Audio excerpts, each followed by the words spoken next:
Hey guys, Huzzy here bringing you another video. Now this is a bit of a different video. It is my top 10 games of 2014. And now today is not supposed to be a video day, but because of the lack of content over the past couple of weeks, thought I'd do this video really quickly. Basically just to have a video going up because I'm working on some bigger project videos like guides and that take a little bit more time to edit and put together, and they should be out in the next couple of days. So I thought I'd do this in between. So, just to explain, my list is a bit different than normal top 10 lists of a certain year. My list goes as follows. The games do not have to be released in 2014. They are games that I played in 2014 that I had fun playing, and you know, I'm obviously ranking them in the order that I feel fit. So, let's get started. So this is my number 10. For a lot of you are probably going to be like, huh? But it is The Sims 4. Now, I'm somebody that, let's just say, gets bored really easily. And when I'm bored, I don't really have a lot to do. I'll just be sitting here going, I'm bored. The Sims 4 is my bored game. If I am really, really bored, I have nothing to do, no work to do, nothing. Nobody to play with on LOL or whatever. So I got to play Sims 4. And I actually have quite a lot of fun, you know, trapping people in swimming pools and... yeah. But yeah, it's fun. So that is my number 10. My number 9 is Watch Dogs. Now, a lot of people will be like, Watch Dogs is alright. But for me, personally, that's somebody that loves open world city games. Watch Dogs was right up my alley. Yeah, there were a few bugs on the PC port. Yeah, the main character, Aiden Pierce, was dull and boring. But the game itself I really enjoyed. I liked being able to control all the things around me. I liked driving around Chicago. There were things wrong with it. It's not perfect, that's why it's number 9, but I still enjoyed it, so that is number 9. My number 8. Now this number 8 comes in as my kind of favourite FPS shooter this year. There were some other ones that were close. Counter-Strike Go and the new Call of Duty, I think it's Advanced Warfare, that I was playing on the PS4. But Titanfall kind of, for me, was better than all of them. It was a game that basically killed itself on its own hype.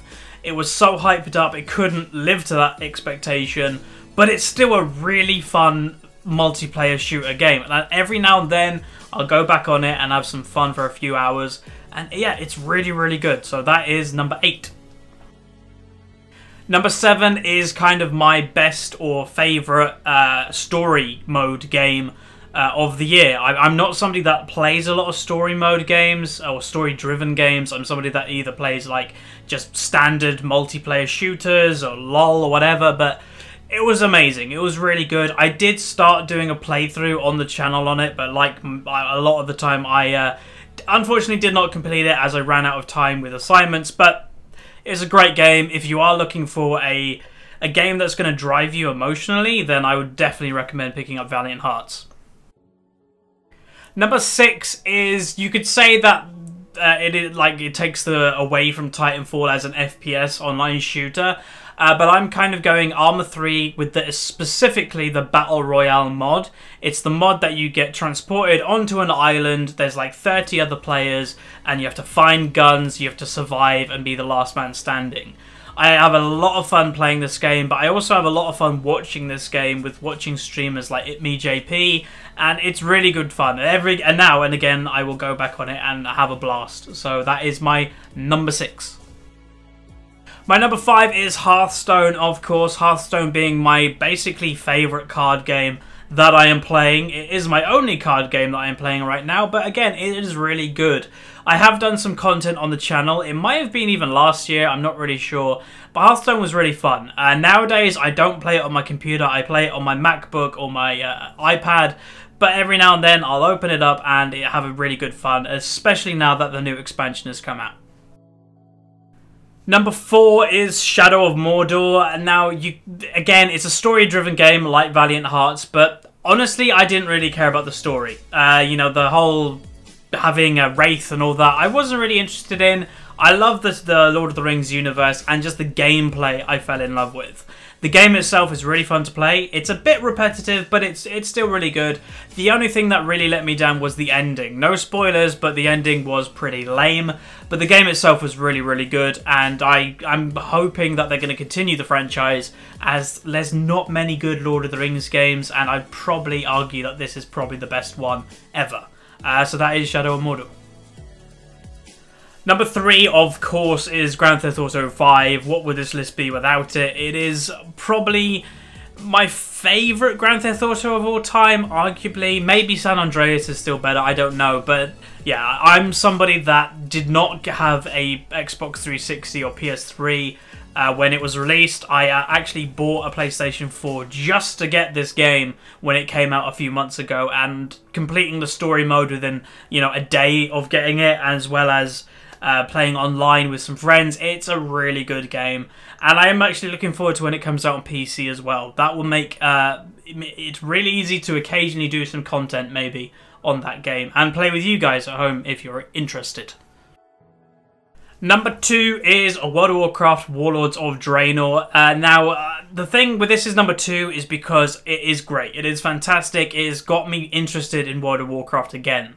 The only problem is I actually haven't been able to play it a lot, and I wish I could. I wish I could put a lot of hours into it, but with keeping League of Legends as my main game, I don't have a lot of time for WoW, especially with university and, you know, everything that's happened with my arm recently. It's just one of them games that unfortunately I've had to push to the side, but it's one that I really want to get back into properly. You know, I've got my level 100 Druid, and I've got like a level 96 Warrior that I'm currently leveling. And yeah, WoW to me is a great game. It was the biggest PC game that I ever played when I was quite young. And yeah, that's why it is number 2. Now, before we go into number 1, probably a lot of you can guess what it is, but I thought I'd do some honourable mentions. Now, the honourable mentions are maybe as well not as what you think, but these are games that were going to make the list if I was going to play them. So I have 4 honourable mentions, and every single one of them I actually have not played yet. So, Far Cry 4. I loved Far Cry 3. That was, if I did a 2013, I think, list, that would have been definitely up right at the top.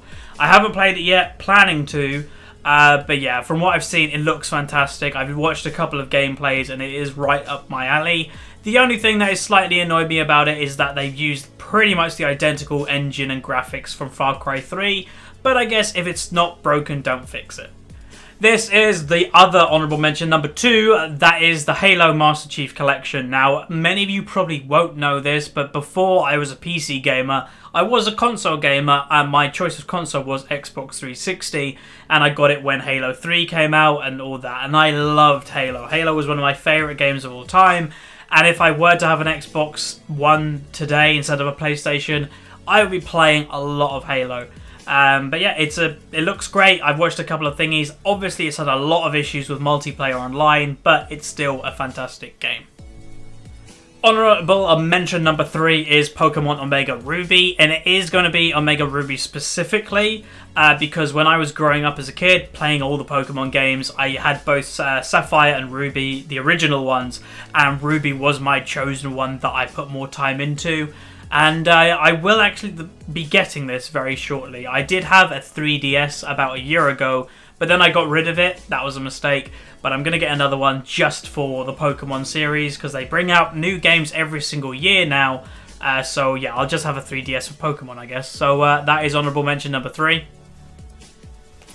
And finally, the last honourable mention before we go into number 1 is Super Smash Bros. On the Wii U or 3DS, I guess. Most likely for the Wii U. Again, I had a Wii U, and then I got rid of it because I found I was not playing it at all. I had Mario Kart 8 and Hyrule Warriors, and it was basically collecting dust. But that is my other honourable mention, as I used to play Brawl a lot when I had a Wii. And yeah, I'm looking forward to go around a few mates' house and play this during next year, or this year, I guess. But yeah, that is honourable mention number 4. Now, number 1, it is of course League of Legends. Obviously, League of Legends is the game I've put the most hours into this year, had the most fun with this year, and as long as I play this game and as long as it keeps the magic that it has, it will always be number 1 on my list. I would probably say League of Legends has been my favourite game of all time. yeah, I probably will say that. You know, out of everything I've played, I love League of Legends, and I don't see myself stopping anytime soon. So that has been my top 10 list of 2014. These are games that not necessarily have come out in 2014, as like LoL came out in 2009, but they're games that I had the most fun with in 2014. So I'm going to put it over to you guys in the comments below. What were your games of the year? What did you have the most fun with? And did you agree with my list? Did you like the games in my list? So that's it. So thank you very much for watching, guys, and I'll see you guys in the next video. So goodbye.